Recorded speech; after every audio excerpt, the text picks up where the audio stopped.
BCom first year के प्यारे बच्चों, स्वागत है आप सभी का हमारे चैनल इंडियस ओएफटी में, जहां पर आप सीखते हैं बिजनेस मैथमेटिक्स और अकाउंटेंसी, हिंदी इंग्लिश दोनों में।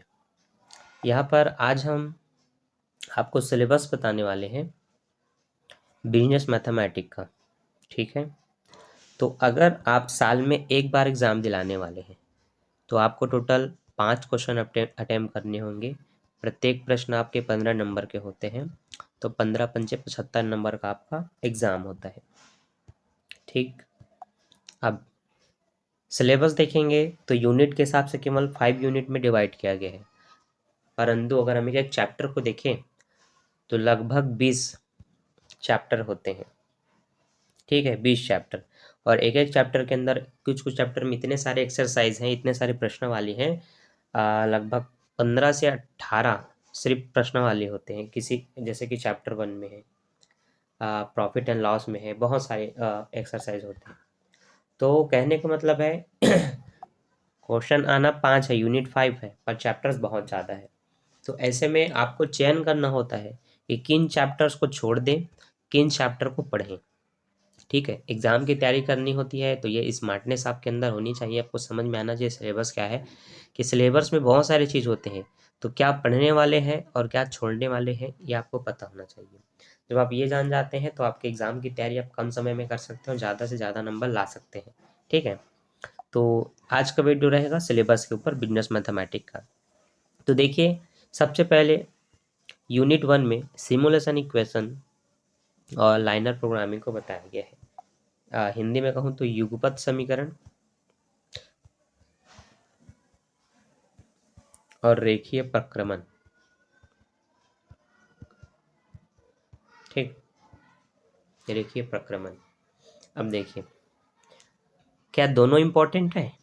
नहीं, यूनिट 1 में दोनों आ रहे हैं, पर दोनों इम्पोर्टेंट नहीं है।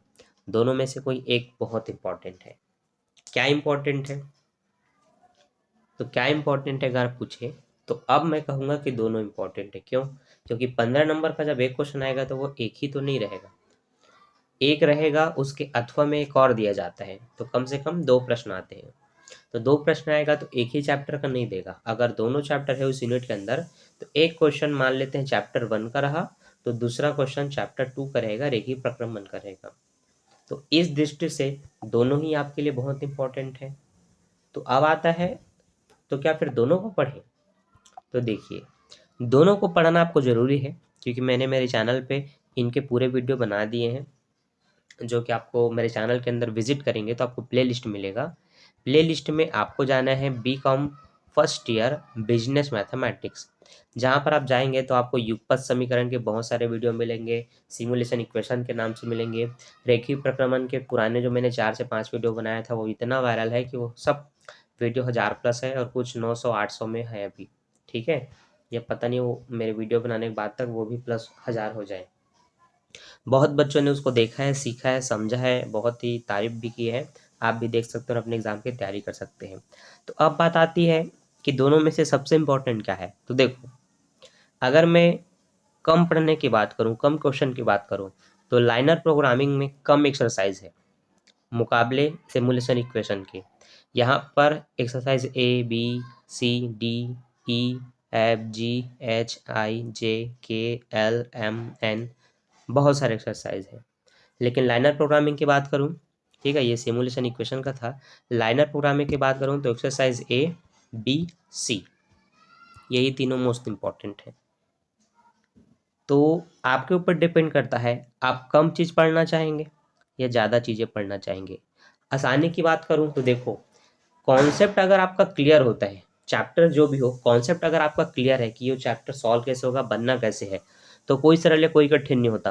आपका कॉन्सेप्ट अगर दोनों चैप्टर के लिए क्लियर है तो आपके लिए दोनों ही चैप्टर सरल होंगे। अब कुछ बच्चे देखिए जो क्लास में टॉपर या होशियार होते हैं, उनसे पूछ के देखो, वो कहेगा चैप्टर 1 भी सरल है, चैप्टर 2 भी सरल है। पर जो थोड़े बीच लेवल के बच्चे होते हैं, जिनको सरल बहुत अच्छा लगता है और थोड़ा सा कठिन हो तो अरे भाई उसको छोड़ो, ऐसा बोलते हैं।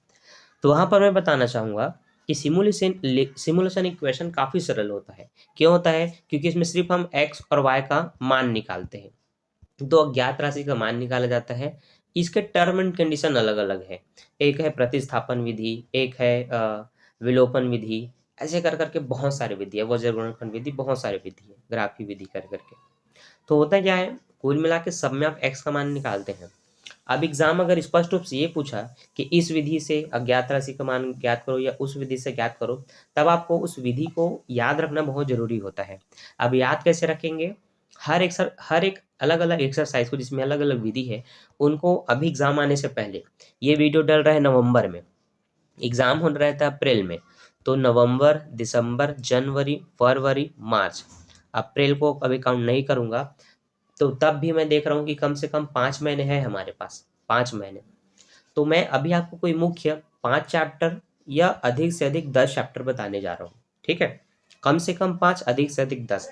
आपको करना ये है, अपना एक टाइम टेबल बना लेना है अपने एग्जाम की तैयारी करने के लिए, सभी सिलेबस के लिए, जहाँ पर आप 1 घंटा कम से कम और अधिक से अधिक 2 घंटे निकालिए बिजनेस मैथमेटिक्स के लिए।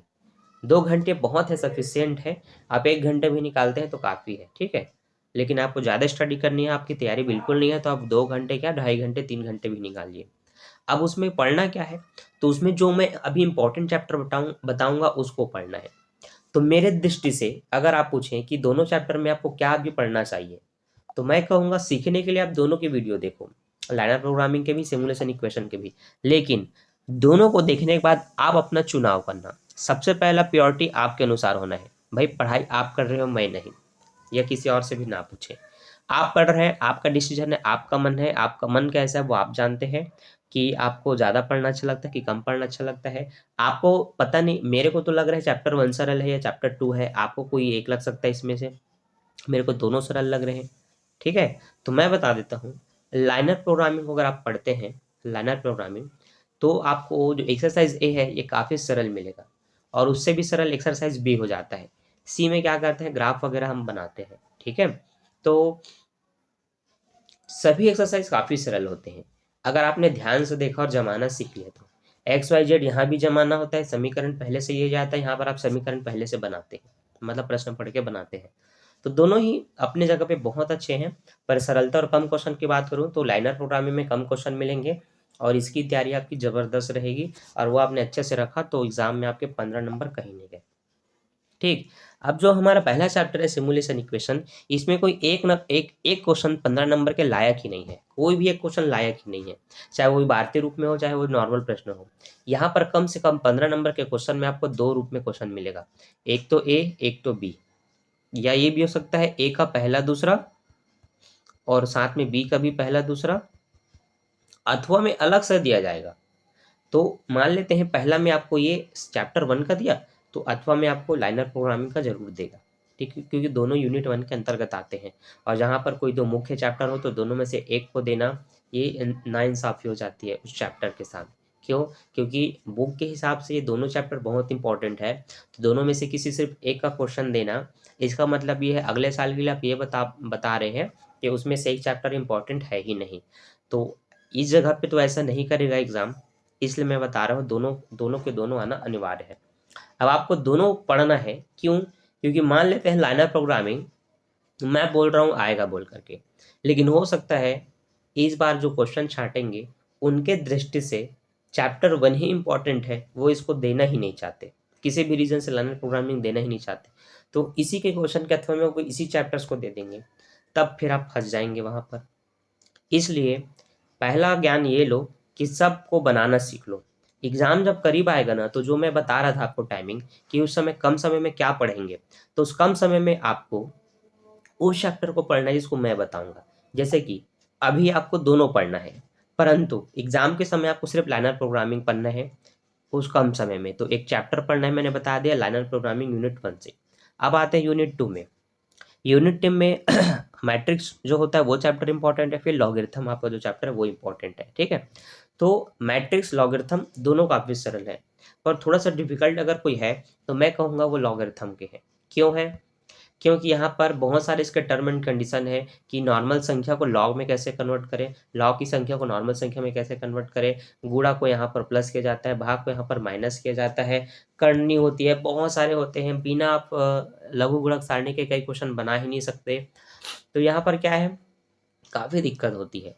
वैसे है नहीं दिक्कत, अगर आपने सारे वीडियो देखा, सारे क्वेश्चन को बना के देखा तो ये ये भी सरल है इसका भी क्वेश्चन आपसे बन जाएगा। लेकिन मैं बात करूँ कम समय में बहुत अच्छे से तैयारी करने का, तो वो है आपका मैट्रिसेस। क्योंकि इसको आज तक सिलेबस बदलने के बाद भी आज तक इसको नहीं छोड़ा गया है। क्योंकि पहले के बिजनेस मैथमेटिक्स में चैप्टर 1 में अवकलन नाम का चैप्टर था, जो कि काफ़ी टफ था। मैंने मैंने कुछ कॉलेज से, जब मैं कॉलेज कर रहा था तो मैंने अलग-अलग मेरे जो दोस्त पढ़ रहे थे उनसे पता किया, चैप्टर 1 को कई कॉलेज में छुड़वा दिया गया था। हमारे कॉलेज में इसको पढ़ाया गया था लेकिन लास्ट में पढ़ाया गया था, पर ये काफ़ी टफ था। लेकिन मुझे कॉन्सेप्ट धीरे-धीरे जब समझ में आने लगा था तो मैं अपने बच्चों को अपने दोस्तों को बताता था। हम लोग गार्डन में बैठ कर के तैयारी करते मतलब क्वेश्चन बताता था। तो मेरा क्या होता था, मेरा उनको बताने से और मेरे को थोड़ा वो समझ में आ जाता था और लंबे समय तक याद भी रहता था और वो लोग सीख जाते थे। तो बहुत सारे मेरे जो दोस्त होते थे वो मेरे से पूछते थे। सेम आप भी कर सकते हैं, आप वीडियो देख कर के सीख सकते हैं, बना सकते हैं, नोट्स तैयार कर सकते हैं और अपने दोस्तों को सिखा सकते हैं। और अगर आप चाहते हैं कि आपके पास समय नहीं है तो आप मेरा वीडियो भेज सकते हैं, तो वो भी अपनी तैयारी कर सकते हैं। तो मैंने बताया यहाँ लाइनर प्रोग्रामिंग इम्पोर्टेंट है, यहाँ पर मैट्रिक्स इम्पोर्टेंट है। पर अभी आपको दोनों पढ़ना ज़रूरी है क्योंकि आपके पास अभी 5 महीने का समय है। ठीक? मैं बता रहा हूँ कि जब सिर्फ 1 महीना बचा हो, तो यहाँ पर लाइनर प्रोग्रामिंग, यहाँ पर मैट्रिक्स। अब आते हैं यूनिट 3 में। यूनिट 3 में simple interest and compound interest. अब देखो दोनों प्रकार के इंटरेस्ट बहुत इंपॉर्टेंट है।